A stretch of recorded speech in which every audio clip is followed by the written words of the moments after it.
welcome to this meditation on the three wise men. They are also called magi or even kings, and they came from so far in order to pay homage to the newborn king. First the poor shepherds had been called, and now it's the time for the rich, the great ones of the earth, to be called to pay homage to him. They made such a long journey and offered him such expensive gifts because they were so eager to meet God. We might ask ourselves just how eager we are to meet God and how much are we prepared to offer him. The story of King Herod can teach us about sin. It is sin which destroys our true happiness and the welfare of other people. And that is why God hates sin. And so we must try to achieve a zero tolerance of sin in our life. Three wise men living in Iran saw a new star in the sky and believed that it told of the birth of a new king in Israel. They set out on a long journey to find this king and to pay homage to him.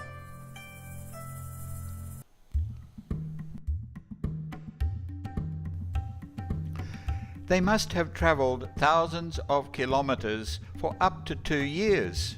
They would need to have been very rich to be able to mount such an expedition. Experts argue whether they and their journey are historical, but we only have their story as it is in the Bible, and so it is for us to profit from it as it is.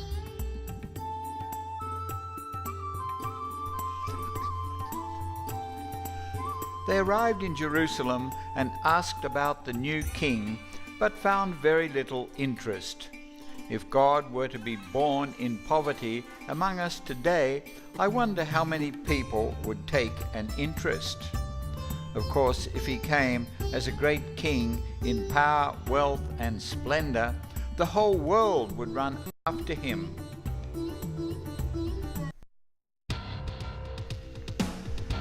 King Herod, however, heard of their arrival and was keenly interested. Herod was a cruel psychopath who was obsessed by the idea that people were trying to get rid of him. He murdered anyone who seemed to be challenging him.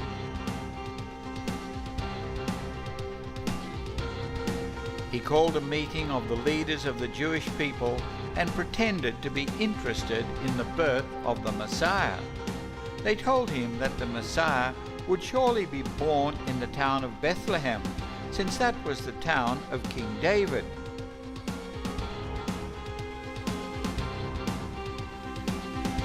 He called the three wise men and gave them the information that they would probably find the newborn king in the town of Bethlehem.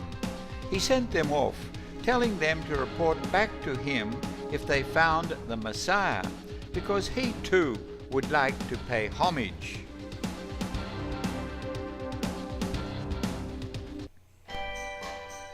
It would seem that the star which the wise men were following had disappeared for a time. They were overjoyed to see it appear again in the night sky. It seemed to halt above a house in the village ahead. All of us are following some star in our life, but just what star is it? Is it a star which is leading us to God, or is it leading us away from him?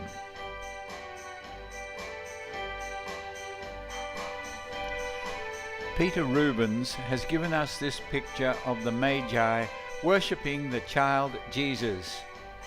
They offered him their gifts of gold, frankincense, and myrrh, which were perhaps the most expensive gifts they could offer.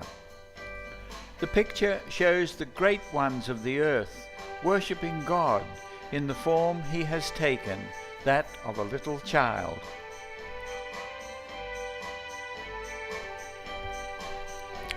In another picture by Rubens, we see one of the wise men kissing the foot of Christ and the child God placing his hand on the king's head in blessing.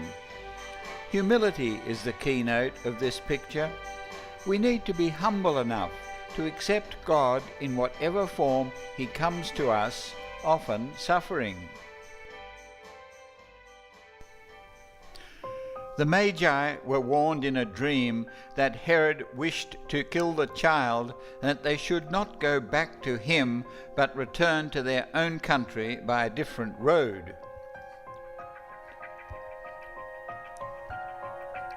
Joseph is warned in a dream that Herod intends to kill the child and that he should take Mary and her son and flee into Egypt. Joseph and Mary are devastated by this news. They prepare to leave immediately. Herod hears that the Magi have left and is furious. He calls his military commander and boasts that he will not tolerate any rival. He has already killed his favorite wife and 3 of his sons, suspected of plotting against him. He orders his soldiers to kill all the boys aged 2 years or less in Bethlehem and the surrounding area.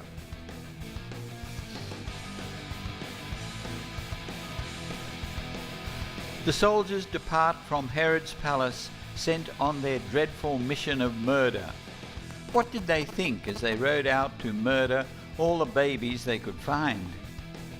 People are always responsible for their behavior and cannot escape their responsibility by saying that they were acting under orders. Arriving in Bethlehem, they relentlessly hunt down all the male babies and boys up to 2 years old. There must have been terrible scenes of murder, screaming, pleas for mercy, and cries of hopelessness.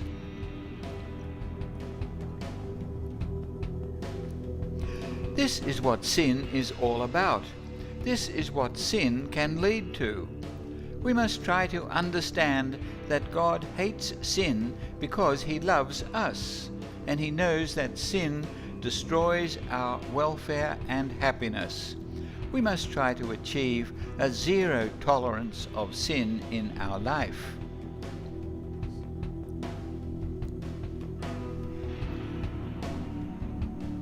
Giovanni has given us this graphic picture of the murder of the children presided over by the prince of evil, Satan. God gives life to each newly born child, and it must give him great pain to see the children of his love being murdered. In the modern world, hundreds of thousands die by abortion. How does that affect us?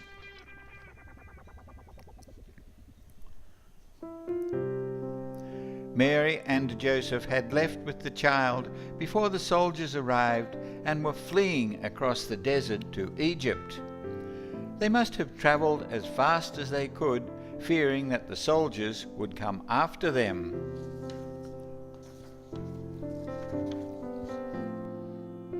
Their flight would have taken them through some very difficult terrain. When God came among us, he wished to live our life to the full, even to being a refugee.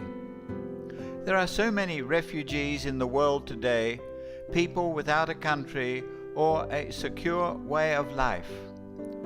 Christ wished to identify with those who are suffering in order to lead them to a new fullness of life.